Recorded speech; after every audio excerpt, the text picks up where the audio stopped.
real political news, but he is also our man with the ears across the pond. It's been quite a week, to say the very least, as it always is in America. Let's start with some news that has reached us over here. Liz Cheney, who you've been championing for the past few weeks for your words, your emphasis, and a lot of people would agree with you, her courage in being a Republican on the January 6th committee, sticking her neck out. Well, she stuck her neck out and she got it rightly chopped off, somebody would say. She's lost her seat in Congress in Wyoming as a result. To what extent is this a serious warning for potential candidates who are campaigning as Republicans to stand up against Trump? Isn't this a signal, or a very clear one, to say stand against Trump and lose your seat?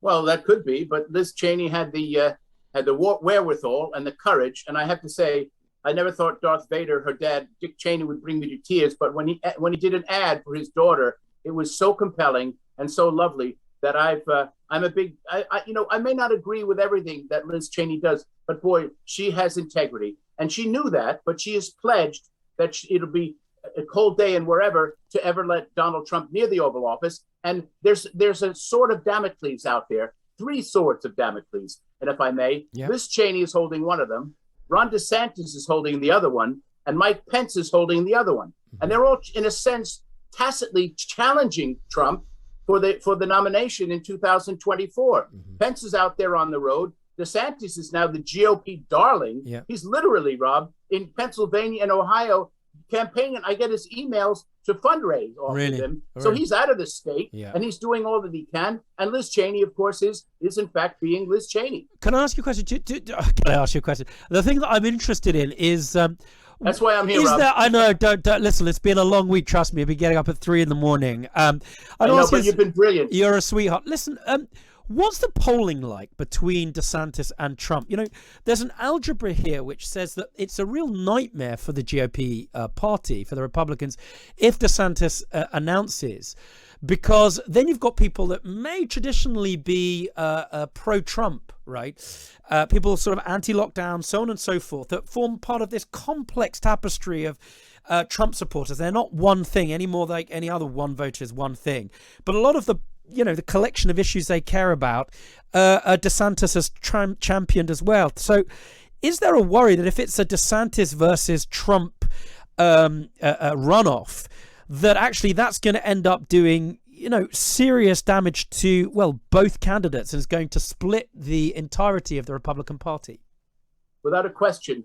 And remember, Trump is in some ways left of DeSantis. DeSantis is anti-gay. He's anti-woke. You cannot allow to say gay in his state. I mean, I used to go to Florida 3 times a year, and I won't go there with him. Can I just stop you there? I've looked at. I have to pull you up on something. I don't necessarily agree with you, and it's purely on the wording of the statute, which I looked at. Isn't it really about? And listen. I want to emphasize this for anybody who lacks the nuance to understand that I'm putting the other side of the argument, that Ron DeSantis and people who live in the state of Florida will say there's nothing in the don't say gay bill, so to speak, which prevents people talking about homosexuality. It's about in, I think, preschool. I think that it applies there, where where there's a specific prohibition on any discussion about people's private lives.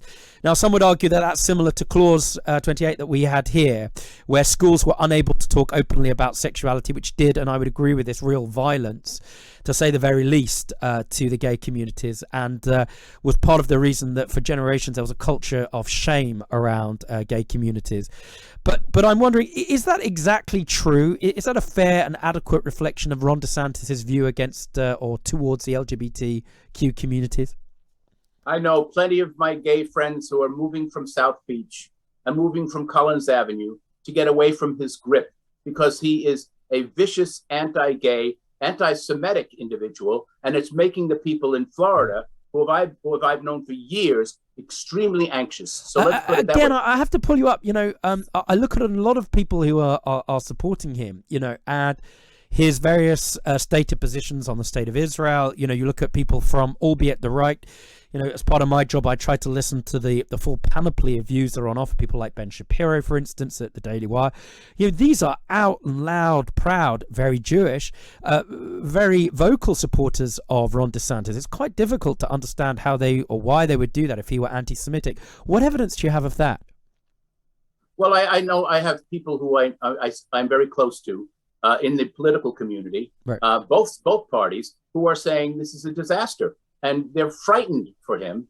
And I think he's only going to go right of Trump. He wants to be the Attila the Hun of the Republican Party. And the MAGA people are looking to find another candidate, Rob. They have to win. They have to keep their policies going. They want some more Supreme Court justices, like the ones that Trump installed. And DeSantis is their free ride. So he's now the GOP darling. And you're going to see a lot of DeSantis.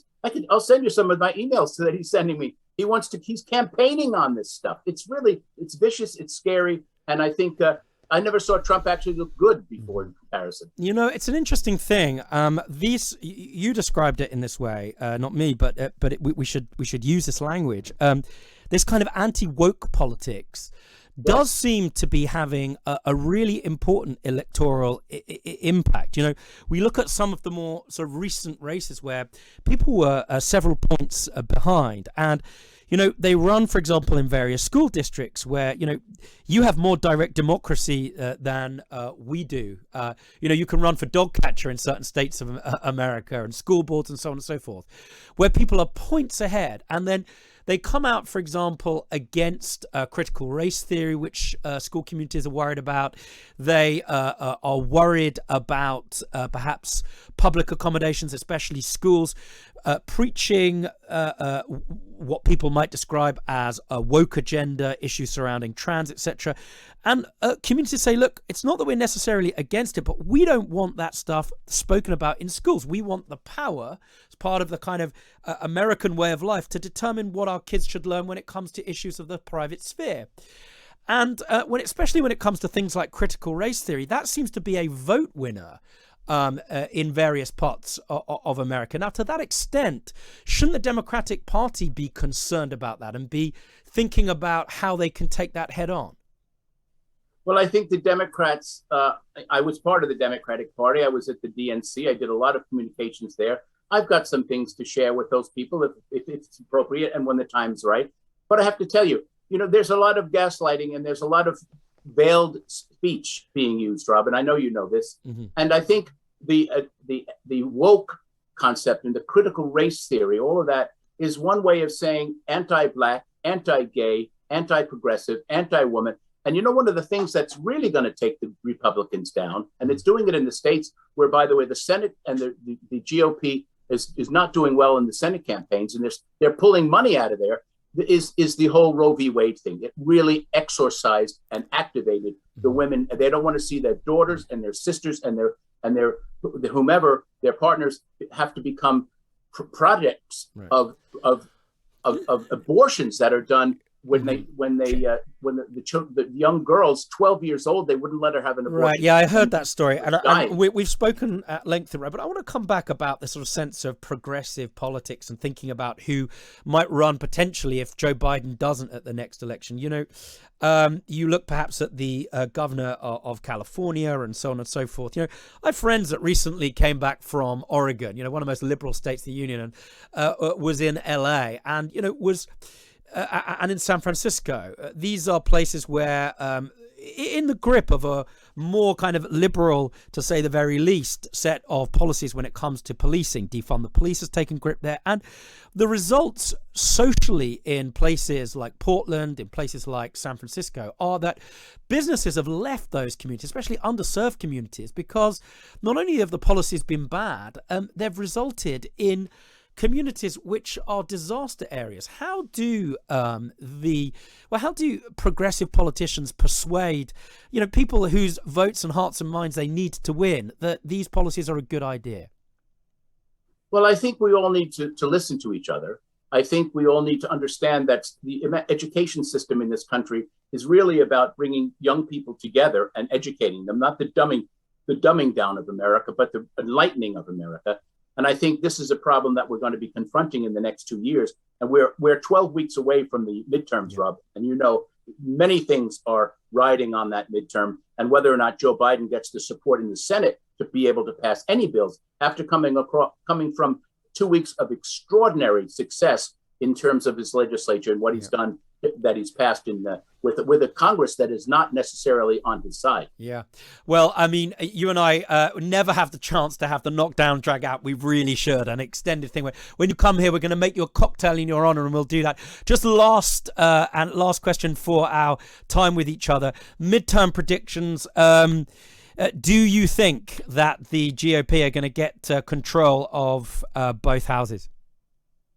No, I don't, and neither does leader Mitch McConnell. He was made a statement yesterday where he doesn't think it's possible that the Senate will not be going to the Republicans this time. And I think there's a lot of close races in the House too. I just hope that cooler heads survive. Well, it's going to be interesting to see. I mean, as you say, really serious and enduring impact, not just for your own country, but for the world at a time of serious inflation in your country and where the world is facing all sorts of existential risks from China, Russia, and so on and so forth. Always fascinating to listen to our very own Prof. JC, correspondent at Real Political News, but fun to talk to. I never get the chance really to have the muscly debate I want, but next time he's in, hopefully in this side of the pond, we'll have a chance to do that. You're listening to me. This is Talk TV live from Talk Radio Studios. It is 6:17, and this is the home of me, which is also the home of Common Sense.